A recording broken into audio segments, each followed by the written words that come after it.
Et bonjour à tous. C'est vraiment une grande joie de se retrouver en attendant d'être délivré de ce masque. Mais bon. Je vous propose de revenir sur une lecture qu'on avait fait la semaine dernière dans le premier livre du prophète Samuel, 1 Samuel, au chapitre 26.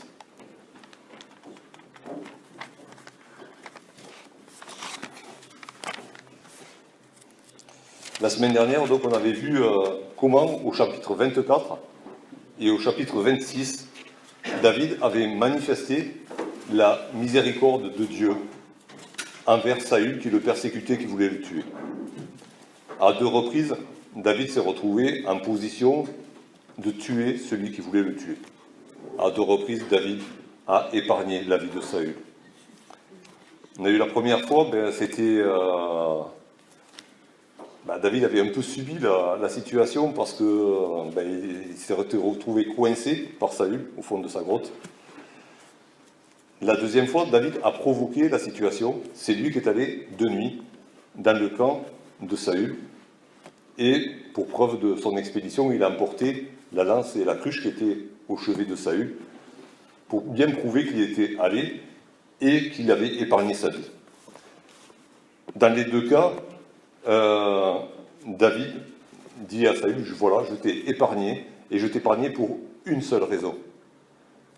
Parce que je vénère Dieu, je sanctifie Dieu dans mon cœur, et du coup je respecte le choix qu'a fait Dieu un jour de te mettre sur le trône. C'est la seule raison valable qui animait David. Parce que le cœur de David était rempli d'amour pour son Dieu. Dieu avait la place au-dessus de toutes les places dans le cœur de David. Et du coup, même sa propre vie, même la défense de ses intérêts, passait derrière l'honneur de Dieu. Et donc la deuxième fois, si David a provoqué cette rencontre, c'est qu'il avait quelque chose de particulier à dire à Saül. Ce n'était pas juste à lui redire parce que mon cœur est rempli de Dieu, j'épargne ta vie. Ça, il l'avait déjà dit.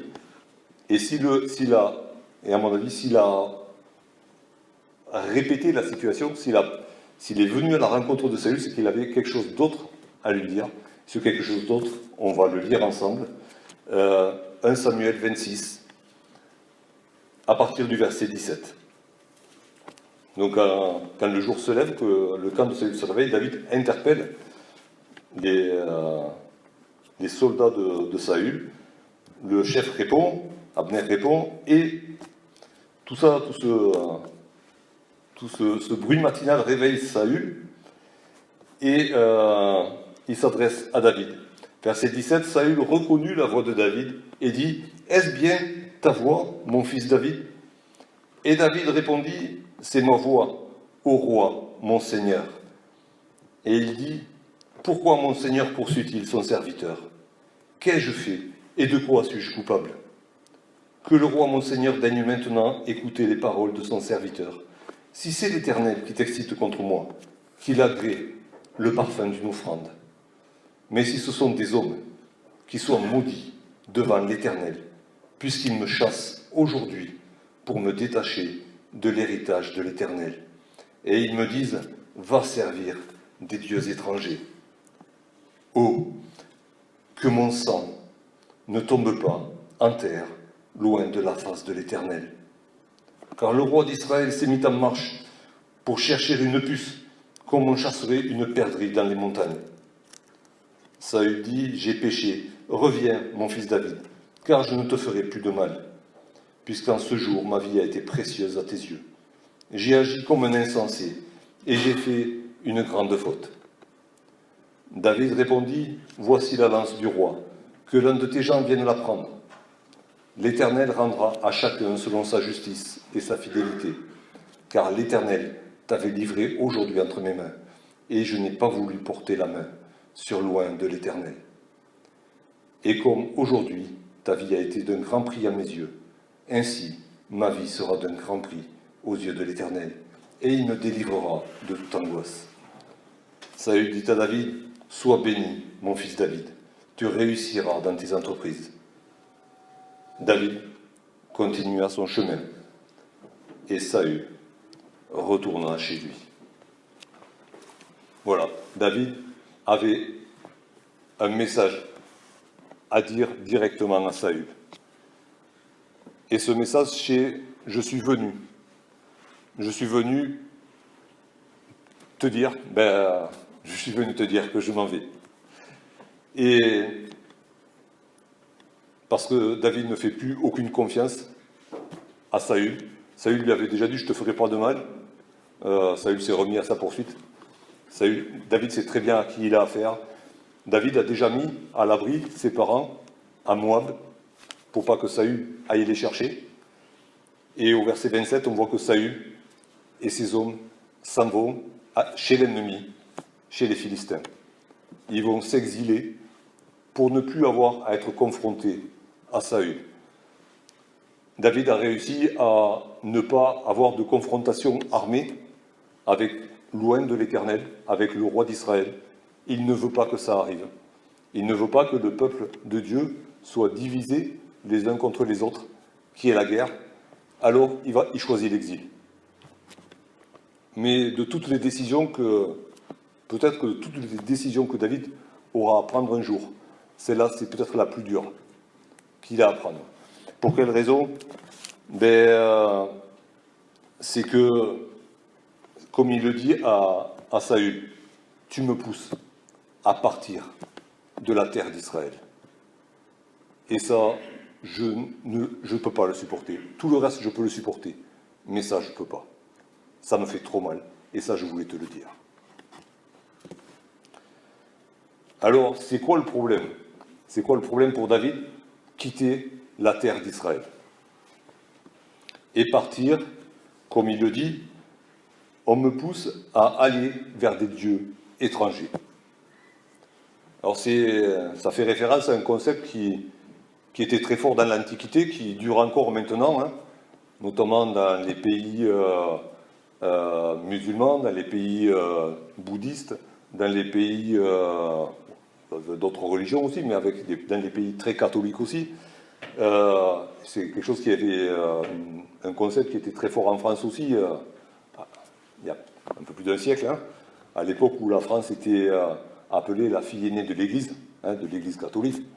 Donc voilà, c'est un concept très fort, c'est que il y a une terre, un pays, dans ce pays habite un peuple, et ce peuple a une religion. C'est un concept un peu politico-religieux, c'est un concept humain, mais et David n'était pas du tout là-dedans, mais c'était quand même quelque chose dans ce sens-là un peu qu'il y avait, on s'expliquera tout à l'heure, mais voilà, il y avait ce concept-là, un concept qu'on peut vérifier encore. Si vous regardez le drapeau basque, par exemple, vous avez le vert. Le vert, c'est la terre basque. Le rouge, c'est le sang du peuple basque. Et la croix blanche, c'est la foi. Et la devise, c'est une terre, un peuple, une foi. C'est pas tout à fait ce qui anime David. David, on le connaît dans la parole, David n'est pas attaché à des choses terrestres, son cœur est attaché à l'Éternel. Et David fait donc part à Saül de sa douleur de voir qu'il est rejeté de cette terre. Il est rejeté non pas seulement lui, mais sa famille, ses amis, avec leur famille, et on voit qu'ils sont 600. Au chapitre 27, ils sont 600 hommes avec leur famille à partir à la suite de David. Et tout ça, ça fait mal au cœur de David. Pourquoi cette douleur? Parce que cette terre où vivait Israël, c'était la terre que Dieu avait promise à Abraham, à Isaac, à Jacob, les ancêtres de David. Et cette terre-là, selon sa promesse, Dieu l'avait donné à ce peuple. Et ce peuple avait pu s'installer là. Ce peuple d'esclaves avait été libéré et avait pu s'installer sur la terre promise, comme Dieu l'avait dit. Et plus que tout, Dieu avait dit, sur cette terre que je vous donne, je vous donnerai un endroit, un seul, où je ferai résider mon nom, où j'habiterai parmi vous. Et à cet endroit-là, vous vous réunirez pour m'adorer, pour m'offrir des sacrifices, pour écouter ma parole, pour me prier. C'est là que je me rencontrerai avec vous, à cet endroit-là, dans cette terre.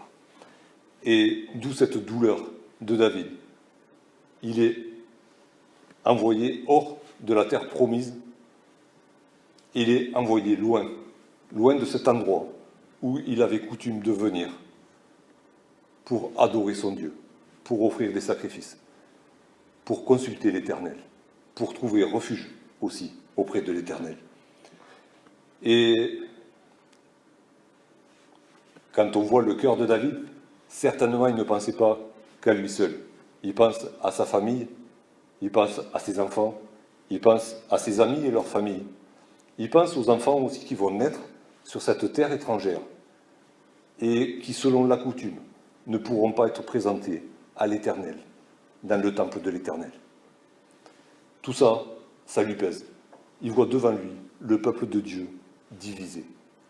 Une partie du peuple qui est exclue à cause de la haine d'un homme, ou de plusieurs hommes, parce que ça lui était conseillé par des gens qui certainement en voulaient aussi à David.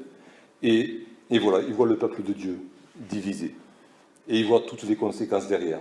Il voit ses amis avec leur famille qui vont être au contact de ces dieux étrangers et plus au contact de l'Éternel.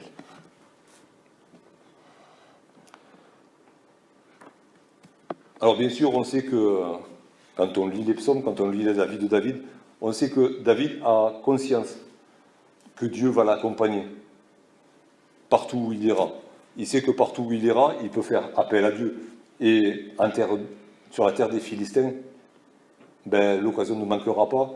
Et David appellera Dieu à son secours. Dieu répondra. Dieu se manifestera encore à David, même quand il est hors d'Israël. David, ça le sait. Il sait que Dieu ne l'a jamais lâché et que Dieu ne le lâchera jamais. Comme on l'a lu tout à l'heure, il aurait pu dire avec Paul, « Rien ne pourra me séparer de l'amour de Dieu ». Ça, il le sait. Mais il sait aussi que sa relation avec Dieu, elle va être en partie amputée. Il pourra avoir une relation personnelle avec Dieu, mais il ne pourra plus avoir la relation collective avec Dieu, avec tout le peuple de Dieu. Il ne pourra plus se réunir avec tous ceux qui vont auprès de Dieu pour le louer, pour le chanter, pour l'adorer, pour lui offrir des sacrifices. Ça, il ne pourra plus le faire. Il sera à l'étranger. C'est un thème qui revient aussi dans les psaumes quand le peuple de Dieu est amené à Babylone et qu'on lui dit « Chantez-nous des chants de chez vous ». Mais comment pourrions-nous chanter loin de Jérusalem, loin de la terre que Dieu nous a donnée, loin de la présence de l'Éternel? C'est pas possible. On l'a dans le cœur, on l'adore dans notre cœur, mais quand on n'est pas dans sa présence tous ensemble, comment faire pour chanter ces cantiques qu'on chantait tous ensemble dans le temple? David est attaché à cette terre promise. David est attaché aux promesses de Dieu.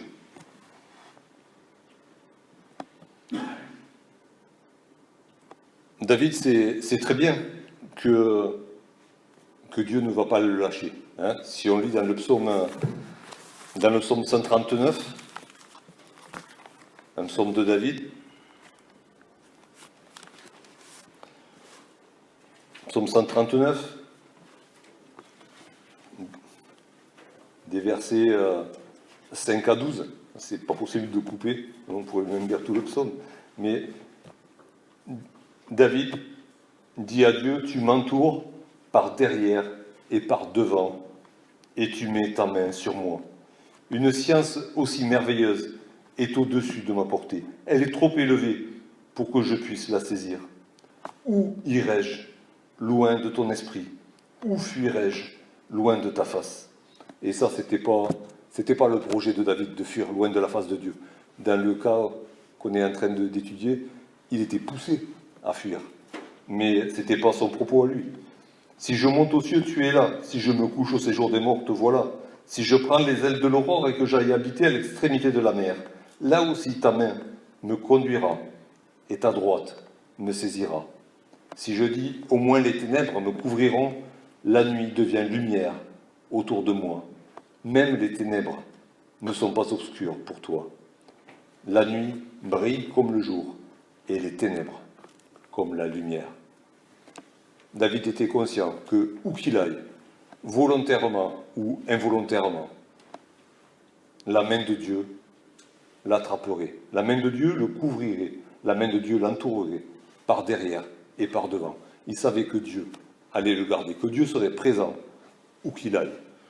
Mais il y avait quand même cette douleur de devoir quitter cette terre, cette douleur de devoir s'éloigner de cet endroit où la présence de Dieu était manifestée physiquement en Israël. David n'est pas le seul à être attaché à cette promesse de la terre promise. Bien avant lui, il y a eu le patriarche Joseph. Joseph qui lui aussi avait été exilé loin de cette terre promise. Il avait été vendu par ses frères comme esclave. Mais quand il a retrouvé sa famille, avant de mourir, il leur a fait promettre, quand vous retournerez selon la promesse de Dieu, quand vous retournerez dans cette terre que Dieu nous a promis, prenez ce qui restera de moi. Vous ne pouvez pas me ramener, mais prenez mes os et allez m'enterrer là-bas. C'est là-bas que je veux être, sur cette terre que Dieu nous a promis. Et David avait le même attachement que Joseph à cette terre, à cette promesse de Dieu. David était attaché à cette promesse et c'était l'objet de son désir le plus profond. Je propose d'aller dans le psaume 27.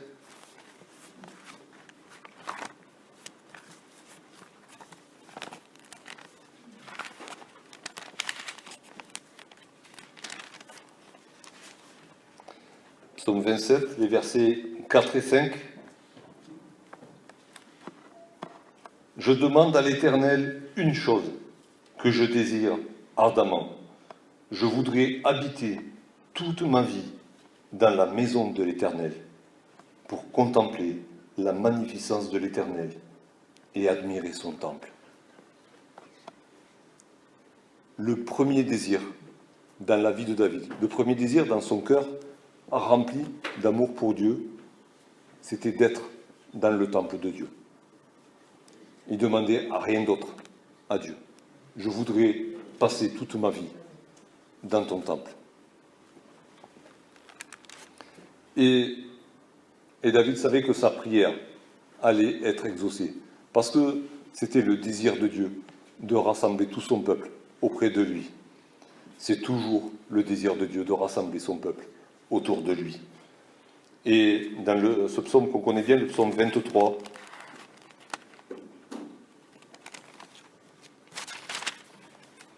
au verset 6, David dit « Oui, le bonheur et la grâce m'accompagneront tous les jours de ma vie, et j'habiterai dans la maison de l'Éternel jusqu'à la fin de mes jours. » David savait que Dieu allait exaucer son désir d'être toujours dans son temple, de pouvoir toujours contempler sa gloire. Et David n'était pas le seul. On a vu, il y avait Joseph avant lui, il y en a eu d'autres, mais tous les hommes de Dieu, tous les hommes de foi ont eu ce désir.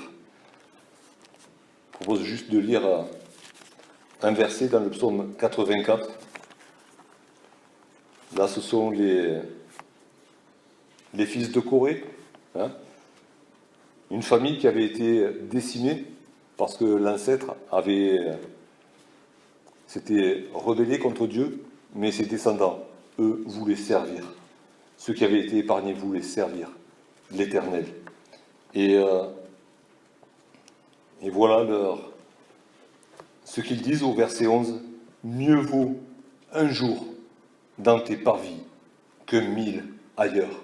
Je préfère me tenir sur le seuil de la maison de mon Dieu, plutôt que d'habiter sous les tentes de la méchanceté. » Je préfère avoir une situation précaire, mais à la porte du temple de Dieu, que d'être bien installé, là où il n'est pas, là où est le méchant, celui qui ne révère pas Dieu, celui qui n'adore pas Dieu. Je préfère être là, à la porte du temple, à ma place, là où Dieu me veut. C'est le désir de tous les hommes de foi qu'on peut voir dans la Bible. C'est aussi le désir de tous les bons rois d'Israël. On peut le voir dans 1, 2 Samuel, dans le livre des rois, dans le livre des chroniques.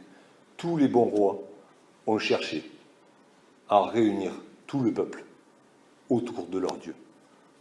Tous les bons rois qui étaient attachés à l'Éternel ont rassemblé le peuple pour qu'ils louent, pour qu'ils adorent l'Éternel dans son temple à Jérusalem. Alors on comprend cette douleur de David. Je suis obligé de partir.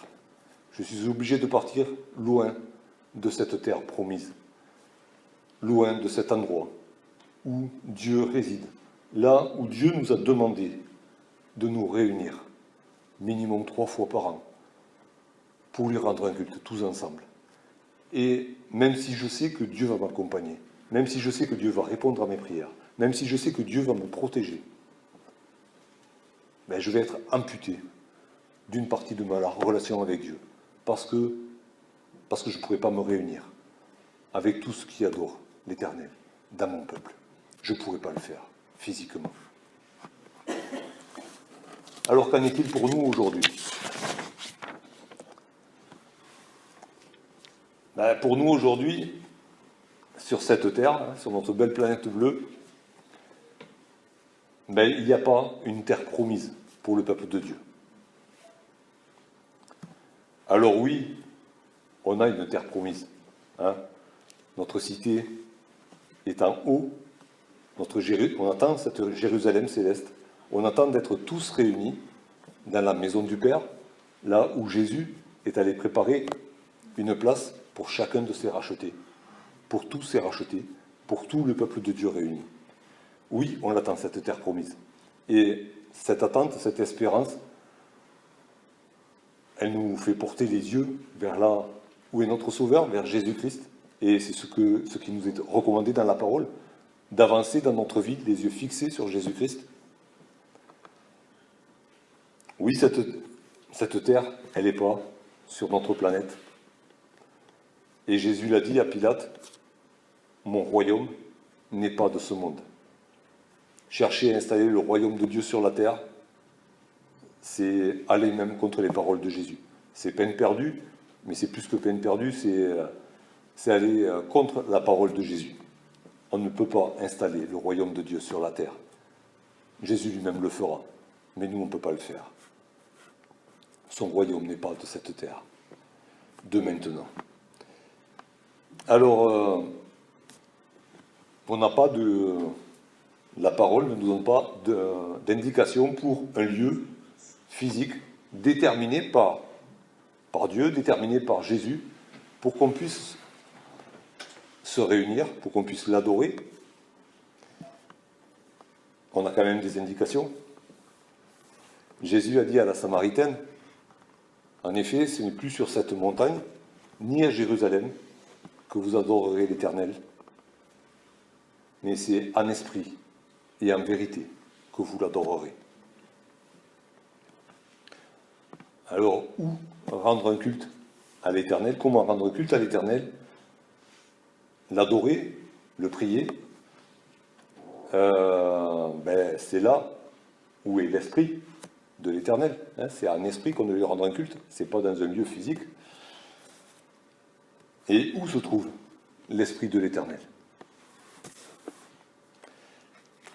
Je propose d'aller dans la première épître de Paul aux Corinthiens.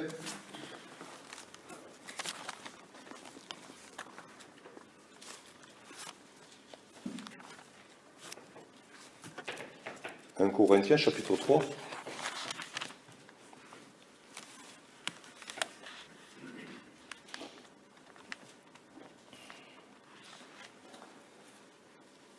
Verset 16. Ne savez-vous pas que vous êtes le temple de Dieu et que l'Esprit de Dieu habite en vous?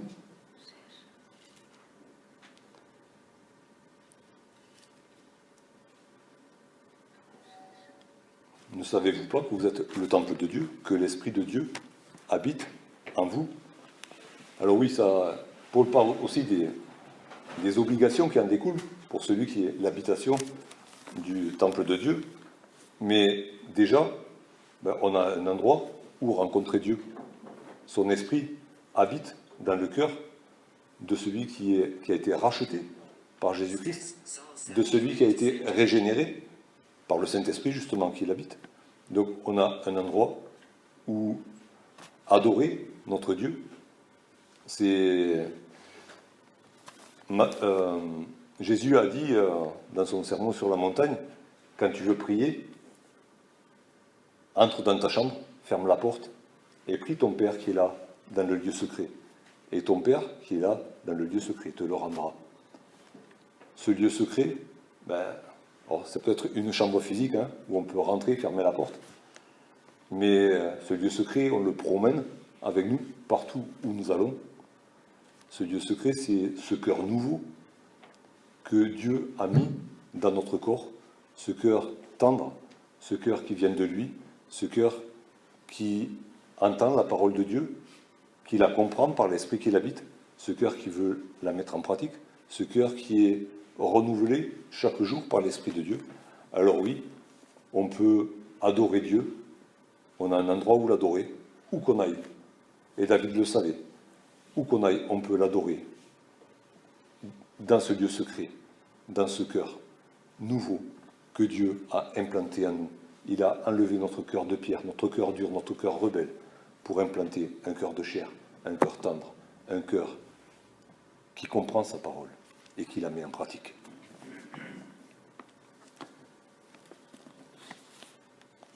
Je propose d'aller dans l'épître de Paul aux Éphésiens. Éphésiens au chapitre 2.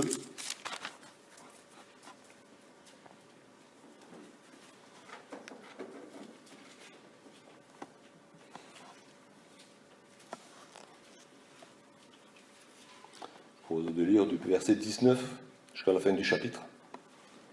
Ainsi donc, vous n'êtes plus des étrangers, ni des gens du dehors, mais vous êtes concitoyens des saints, gens de la maison de Dieu. Vous avez été édifiés sur le fondement des apôtres et des prophètes, Jésus-Christ lui-même étant la pierre angulaire. En lui, tout l'édifice bien coordonné s'élève pour être un temple saint dans le Seigneur. En lui, vous êtes aussi édifiés pour être une habitation de Dieu en esprit. Alors Dieu habite, selon sa promesse, dans le cœur de chacun de ses enfants, de chacun de ceux qui ont reconnu qu'ils étaient pécheurs, qui ont reçu le pardon de leurs péchés à cause de leur foi dans le sacrifice de Jésus. Ceux qui ont reçu l'Esprit de Dieu, qui habite en eux, Dieu habite pour toujours avec eux, en eux. Mais l'Esprit de Dieu habite aussi dans l'Église de Jésus-Christ, dans tous ceux qui se réunissent ensemble et qui ont fait cette démarche de demander pardon pour leurs péchés, de recevoir le pardon par le sacrifice de Jésus et qui marchent sur les traces de Jésus-Christ. Dieu habite dans son Église, pas dans un bâtiment, pas dans une organisation humaine, pas dans une dénomination. Dieu habite dans l'ensemble de ceux qui ont cru en lui, de tous les temps, de tous les pays. Dieu habite dans son Église. Et c'est là le lieu que Dieu nous donne pour l'adorer aussi. Nous pouvons l'adorer dans le lieu secret, mais nous avons aussi, et nous devons aussi, l'adorer dans son habitation, dans son Église. L'Église est l'habitation de Dieu en esprit. Alors là, la question que je nous pose, c'est si on se retrouvait dans la situation de David. Une situation où, pour une raison ou une autre, on doit tout quitter. On doit partir, tout laisser. Et partir quelque part où on ne connaît personne. Où on sait que pour la plupart, un peu comme dans notre pays quand même, la plupart, les gens ne cherchent pas Dieu. Les gens sont opposés à Dieu. Les gens rejettent Jésus-Christ, rejettent la parole de Dieu. Qu'est-ce qui nous pèserait le plus? Ce serait de quitter notre maison, de quitter notre projet professionnel, de perdre notre compte en banque, ou de perdre la communion avec les frères et sœurs. Ne plus pouvoir se réunir pour adorer ensemble notre Seigneur. C'est ce qui pesait sur le cœur de David. C'est ce qu'il est venu dire à Saül. Je sais que l'Éternel va m'accompagner. Ça, je le sais. Mais on me coupe un bras en m'envoyant dehors.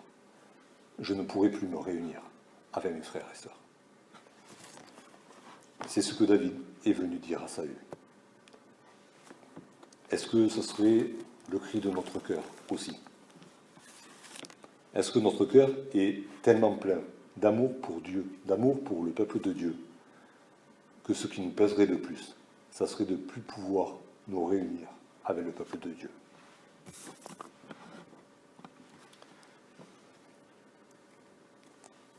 C'est un commandement de Dieu.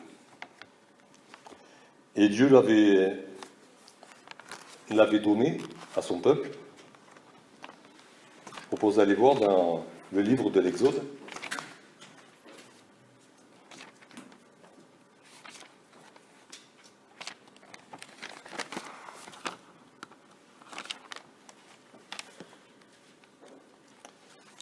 Exode au chapitre 34.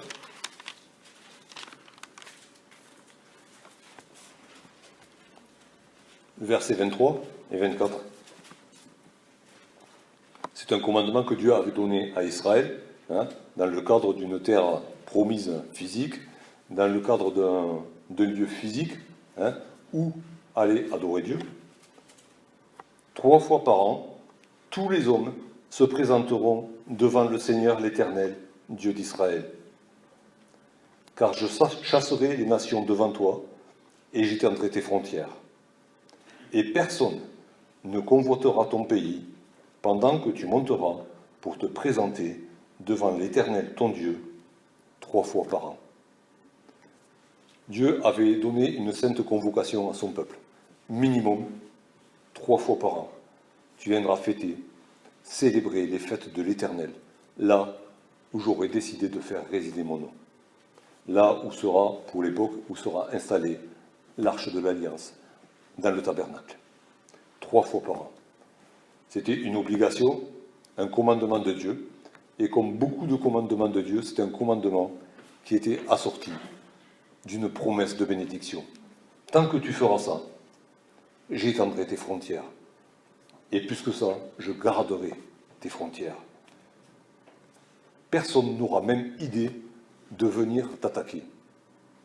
Tant que tu te réuniras 3 fois par an, là où je t'aurai indiqué, là où je ferai résider mon nom. C'est un commandement de l'Éternel avec une promesse de bénédiction pour son peuple. Je propose d'aller dans le livre des psaumes.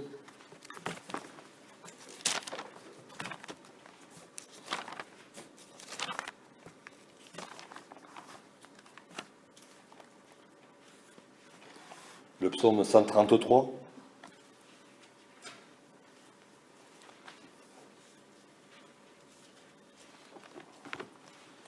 Et on comprend, en lisant ce psaume, la douleur qu'il y avait dans le cœur de David de devoir quitter cette terre,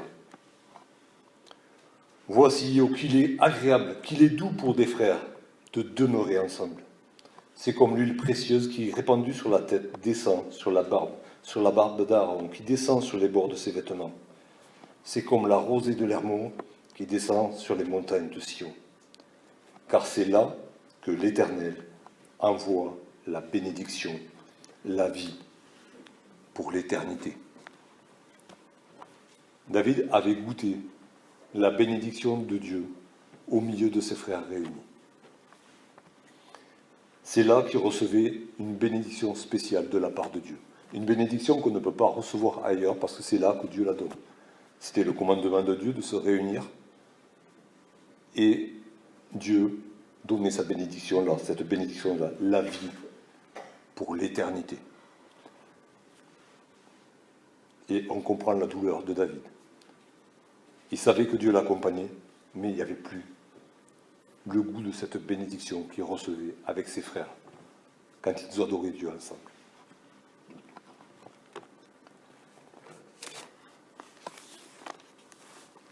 Et c'est ce qu'il veut dire à Saül. Saül, tu es en train de disperser le peuple de Dieu. Tu es en train de diviser le peuple de Dieu. Tu es en train de priver les enfants de Dieu de la présence physique de Dieu. Alors c'est vrai que nous, on n'a pas cette terre promise physique, on n'a pas ce lieu physique au cœur d'Israël, on n'a pas ce temple. Jésus et les apôtres derrière n'ont pas instauré de lieux sacrés, de lieux spéciaux où Dieu se manifeste, où Jésus se manifeste. Même il a mis ses disciples en garde contre ce danger-là. Quand on vous dira « je suis là, je suis là-bas », n'y allez pas, je n'y suis pas. Quand je reviendrai, tout le monde me verra, pas de problème. Mais en attendant, physiquement, je ne suis nulle part. N'allez pas me chercher quelque part, je n'y suis pas. Je suis auprès de vous, en esprit. Et c'est en esprit et en vérité que vous m'adorerez.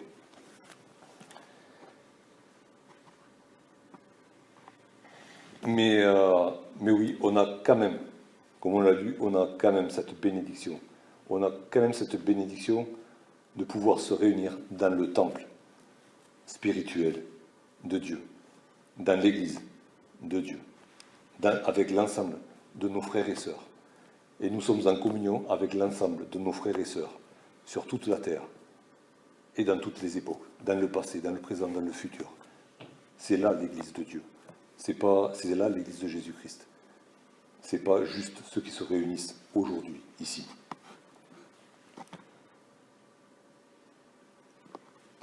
On l'a vu, Saül a dispersé, et tous les bons rois d'Israël, après Saül, ont essayé de rassembler le peuple de Dieu dans la maison de Dieu pour adorer leur Dieu. Et ça a été le travail de Jésus, le travail de toute sa vie sur la terre. Jésus a tout fait pour rassembler le peuple de Dieu auprès de son Dieu. Souvent, on parle du salut individuel, et c'est vrai que c'est une réalité. Le salut que Jésus nous a acquis est un salut individuel. Chacun doit se reconnaître pécheur devant Dieu. Chacun doit reconnaître la valeur du sacrifice de Jésus. Chacun doit demander pardon à Dieu pour ses péchés avec l'assurance que Jésus a payé, avec l'assurance que nous sommes pardonnés pour l'éternité, que Jésus nous prépare une place dans la maison du Père pour l'éternité. Mais Jésus a sauvé son Église, aussi de manière collective. Jésus n'a pas fait que sauver des individus. Jésus a sauvé son Église. Jésus embellit son Église. Jésus purifie, sanctifie son Église chaque jour. Je propose d'aller voir dans l'Évangile de Jean, au chapitre 11.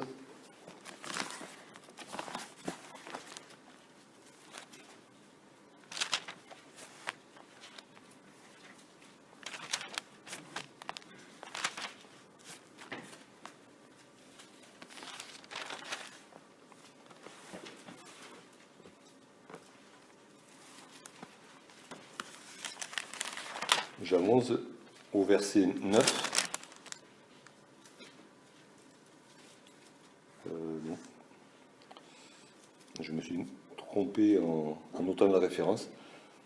Peu importe, c'est un passage, peut-être que quelqu'un pourra me le trouver, c'est un passage où, c'est peut-être pas dans Jean, c'est peut-être dans Luc alors, où justement un ennemi de Jésus, un sacrificateur nommé Caïphe, prophétise au sujet de Jésus.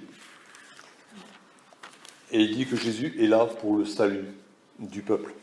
Et Jean, et donc l'évangéliste en question, éclairé par le Saint-Esprit, comprend que non seulement il est venu pour sauver le peuple d'Israël, mais il est venu pour sauver toutes les nations et les rassembler, toutes ensemble, auprès de Dieu.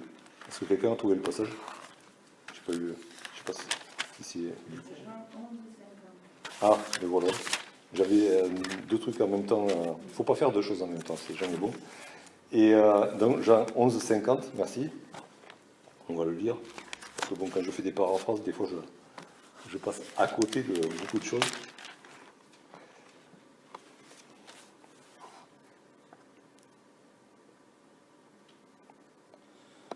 Oui, donc Caïphe dit, vous n'y comprenez rien. Vous ne réfléchissez pas qu'il est dans votre intérêt qu'un seul homme meure pour le peuple et que la nation entière ne périsse pas.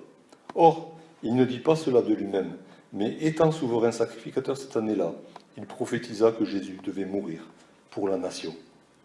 Et ce n'était pas pour la nation seulement, nation d'Israël, sous-entendu, mais c'était aussi afin de réunir en un seul corps les enfants de Dieu dispersés. Jésus est le véritable roi d'Israël, le véritable roi selon le cœur de Dieu. Et tous ces efforts ont tendu vers ce but-là, réunir en un seul corps tous les enfants de Dieu. Pour que tous les enfants de Dieu puissent être dans ce temple de Dieu en esprit, et être en communion avec Dieu et avec Jésus-Christ.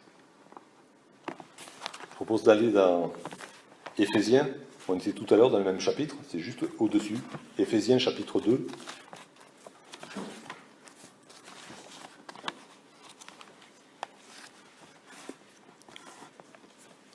Éphésiens 2, à partir du verset 11.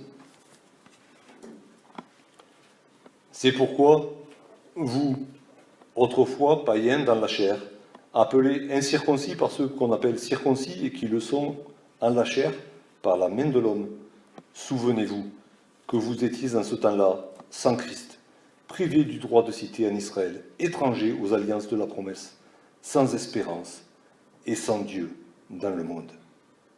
Mais maintenant, en Jésus-Christ, vous qui étiez jadis éloignés, vous avez été rapprochés par le sang de Christ. Car il est notre paix, lui qui des deux n'en a fait qu'un, et qui a renversé le mur de séparation, l'inimitié, ayant anéanti par sa chair la loi des ordonnances dans ses prescriptions. Il a voulu créer en lui-même, avec les deux, un seul homme nouveau, en établissant la paix, et les réconcilier avec Dieu l'un et l'autre, en un seul corps, par la croix, en détruisant par elle l'inimitié. Il est venu annoncer la paix à vous qui étiez loin, et la paix à ceux qui étaient près. Car par lui, les uns et les autres, nous avons accès auprès du Père, dans un même esprit. Ça a été le travail de toute la vie de Jésus. Tous ses efforts ont tendu vers ce seul but: sauver, réunir le peuple de Dieu en un seul corps. Pas deux entités différentes, Israël d'un côté, les nations, ceux des nations qui auraient accepté le Dieu d'Israël d'un autre. Non, comme c'était séparé dans la cour du temple, il y avait une place pour les Israélites, une place pour les gentils. Non, tous réunis, sans séparation, ensemble, dans le temple de Dieu. Et on la connaît, cette prière de Jean 17, cette prière où Jésus demande à son Père que ses disciples soient un, tous un entre eux, un en Dieu, un en lui, Jésus en eux, eux en Jésus, et tous dans le Père. Une unité parfaite, une unité fusionnelle, une unité où il n'y a plus de différence, où tous sont en communion avec Dieu, avec le Père, avec le Fils, parce que le Saint-Esprit habite en eux.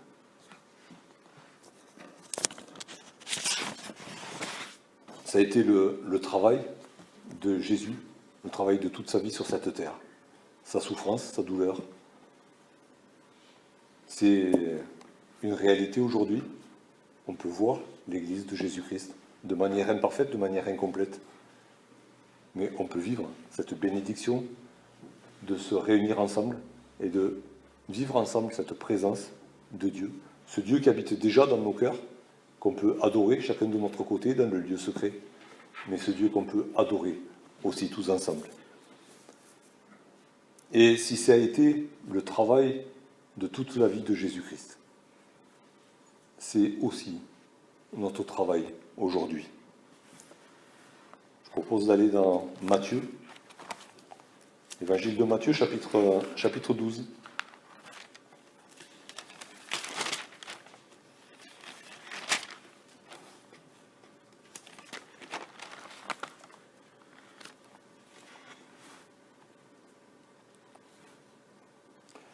Le verset 30. Matthieu 12, 30. Jésus parle à ses disciples et il leur dit « Celui qui n'est pas avec moi est contre moi, et celui qui n'assemble pas avec moi disperse. » Nous sommes appelés à rassembler le peuple de Dieu avec Jésus, à la manière de Jésus aussi. On ne peut pas assembler ce qui n'est pas assemblable. Hein. Le peuple de Dieu, c'est, encore une fois, c'est l'ensemble de ceux qui se sont reconnus pécheurs, perdus, condamnés par la loi sainte de Dieu, qui ont reconnu que Jésus-Christ, par sa vie sainte, nous avait révélé le Père. Par son sacrifice, il a aussi payé le prix de nos péchés. Et donc celui qui reconnaît ses péchés, qui accepte le pardon de Dieu par Jésus-Christ, fait partie du peuple de Dieu. Et il est appelé à transmettre cette bonne parole du salut, cette bonne nouvelle du salut, et à rassembler tous ceux qui sont du peuple de Dieu autour de leur Dieu. Et de la même manière que ça a été le travail de Jésus pendant toute sa vie, c'est aussi une des missions qu'il nous a confiées. Peut-être c'est la seule mission qu'il nous a confiée. Et on ne peut pas se relâcher dans ce travail-là. Dans le livre des Proverbes, chapitre 18, verset 9, il est écrit « Celui qui se relâche dans son travail est frère de celui qui détruit. » Le Seigneur nous a donné une mission. Allez et faites de toutes les nations des disciples. Il nous a donné aussi cette mission qui est implicite de rassembler le peuple de Dieu. Non pas rassembler de manière artificielle autour d'une belle idée d'unité, mais rassembler en Jésus-Christ, dans le temple de Dieu, en esprit, dans l'Église, dans la véritable Église de Jésus-Christ. Et on ne peut pas se relâcher, c'est notre mission de tous les jours, à chaque instant. Que notre cœur soit de plus en plus rempli de Jésus-Christ, que notre cœur soit de plus en plus rempli d'impatience, de désir de nous réunir déjà dans le lieu secret avec notre Sauveur, avec notre Seigneur, avec notre Roi, mais de nous réunir aussi tous ensemble dans ce temple spirituel qu'est l'Église de Jésus-Christ. Et que tous nos efforts tendent à rassembler autour de Jésus-Christ, autour de notre Père qui est dans les cieux, tous ceux qui sont du temple, qui sont du peuple de Dieu. Que nous soyons de ceux qui rassemblent, comme les bons rois d'Israël, comme Jésus-Christ, et non pas de ceux qui dispersent, qui divisent, comme l'a fait Saül à David. Que que nous soyons de ceux qui vont chercher, de ceux qui réconcilient, de ceux qui incitent les autres à venir adorer notre Dieu, notre Roi, notre Seigneur, notre Sauveur.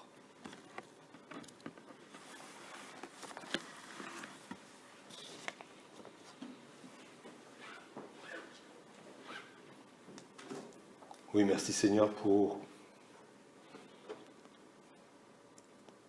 cet exemple que nous donne David. David qui rejetait, outragé, qui perdait tout, mais qui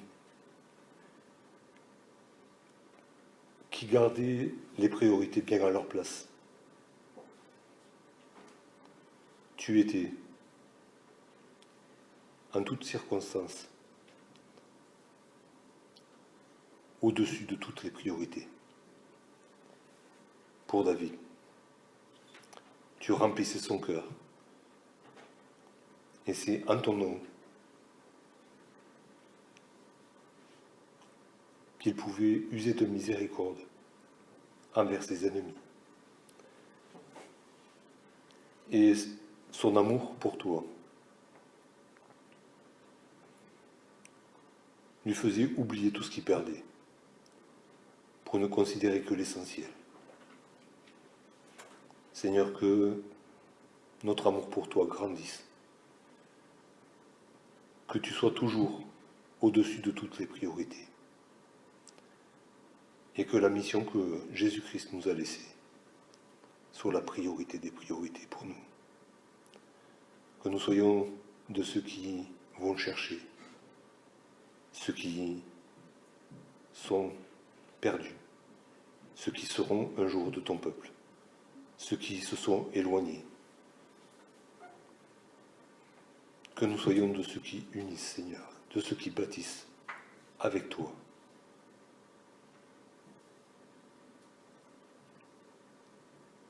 Seigneur, nous sommes insignifiants, insuffisants pour de telles choses.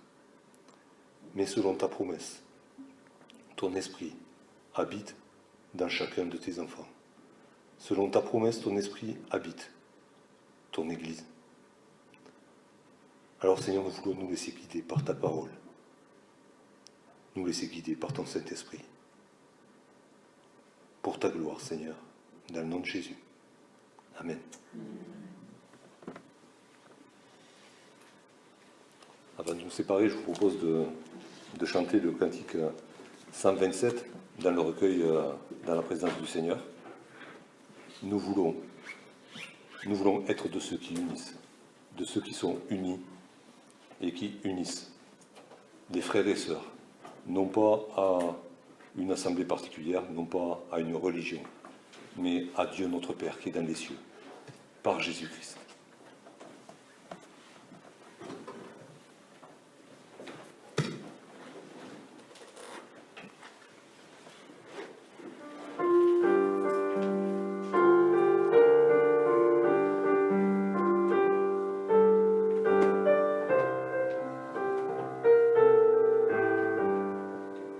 Tous unis dans l'Esprit, tous unis en Jésus, tous unis en l'Esprit, tous unis en Jésus. Nous prions que bientôt ce qui divise ne soit plus, et le monde saura que nous sommes chrétiens par l'amour dont nos actes sont empreints. Nous marchons côte à côte et la main dans la main. Nous marchons côte à côte et la main dans la main.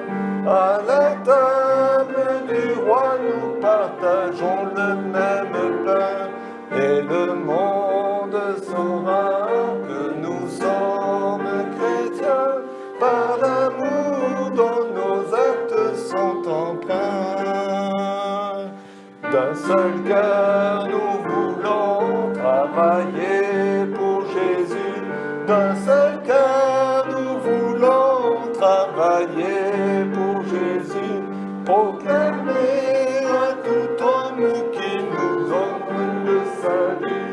Et le monde saura que nous sommes chrétiens par l'amour dont nos actes sont empreints.